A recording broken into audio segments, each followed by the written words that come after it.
Good evening and welcome to Tucker Carlson Tonight.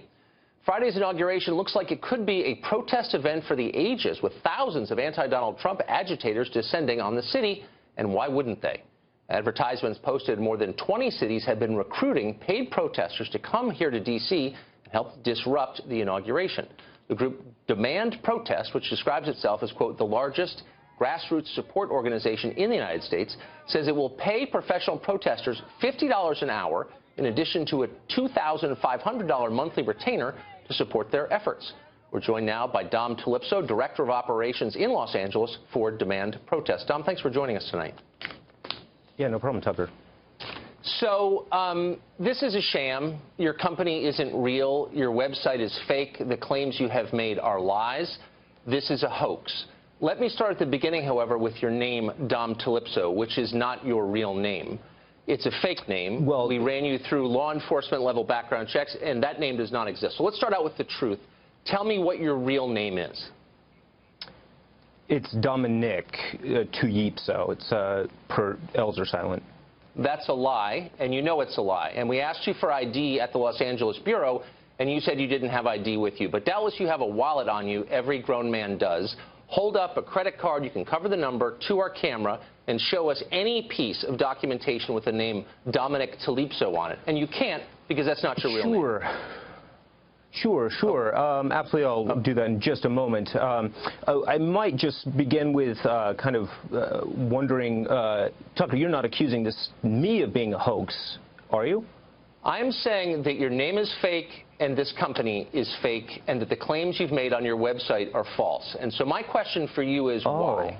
Is this an effort to discredit the protesters at the Trump inauguration? Is it an effort to convince conservative news organizations to pick up the story and therefore highlight their gullibility? What's the point of the ruse that you're perpetuating on the American news media? Sure, absolutely. Great questions.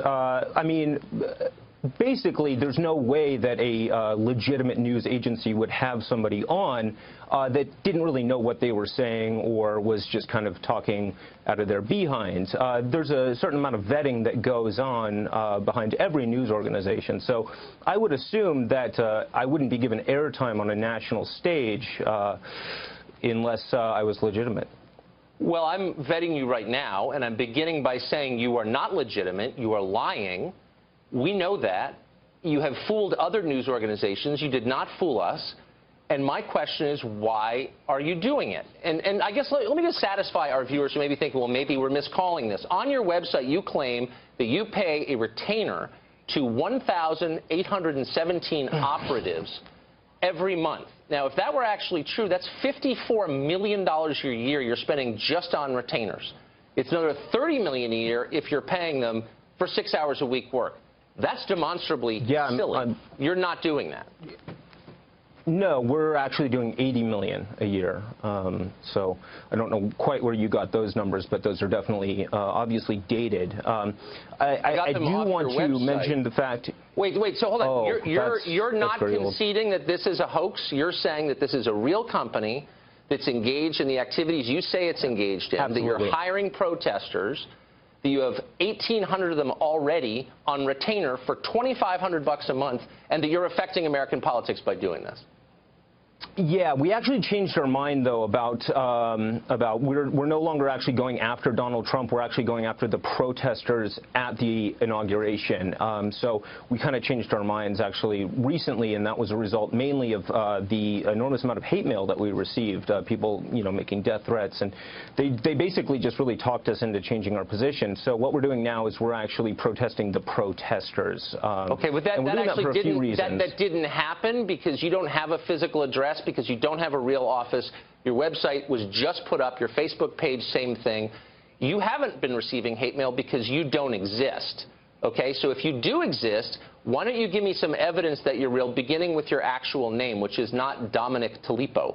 And by the way, your business partner doesn't exist either. So let's just be straight here. Let's just be real. Yeah. What is the real story here? Why are you doing this? What point are you trying to make? Yeah.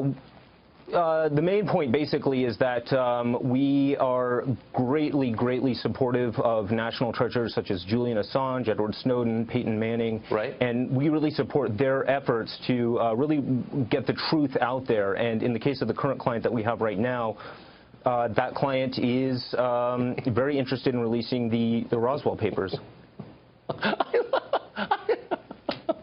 I don't know it. Really? So you're pretty supportive of Peyton Manning, are you?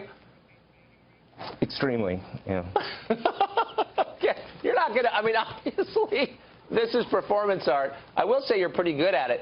When you convince papers like the Washington Times, which ran this pretty straight, to run your lies, to run this hoax, which I will concede is kind of amusing, what was the point of that? I mean, beyond just amusing yourself. Are you trying to make a political statement? I don't know. I mean, it's pretty darn easy these days to just say whatever the heck you want on national TV and have it pass off as truth. And, you know, it's pretty, I don't know, it's just pretty incredible to me how easy it was to get the coverage we got. By the way, I'm not saying any of this is a hoax or any of this isn't true. We've actually got 100,000 protesters going to Washington, D.C. to fight anybody who is opposed to Donald Trump. I mean, the reason we shifted, another main reason we shifted from being against Trump to Trump about 30 minutes ago was basically we realized initially he didn't really like Julian Assange or Peyton Manning, and when he kind of changed, when the election and the Assange connection was made, he essentially became a supporter of Assange, and so we are now supporting Trump in the hope that the Roswell documents from 1947 are finally released and put back into the hands of Fisher Stevens. The critical Roswell documents. All right, well, give my best to Peyton Manning and also to Mrs. Tullipso, if you would. Thanks a lot for joining us, Dom. Whoever you are. I can't believe. Please, last question. I'm sorry. Did you think that we were going to fall for? I mean, be honest. Did you think you were going to come on and we were going to be like, I'm just surprised you put me on. That's what's surprising. Well, because it showed up all over across American media, and I'm reading this. I was saying, well, that's not true. Who is this guy? And so I'm glad you came on to semi-explain Well, it. God bless you for fact-checking, even if you did it when we were on the air. Oh, no, we knew ahead of time. But good to see you anyway. Thanks a lot. Good.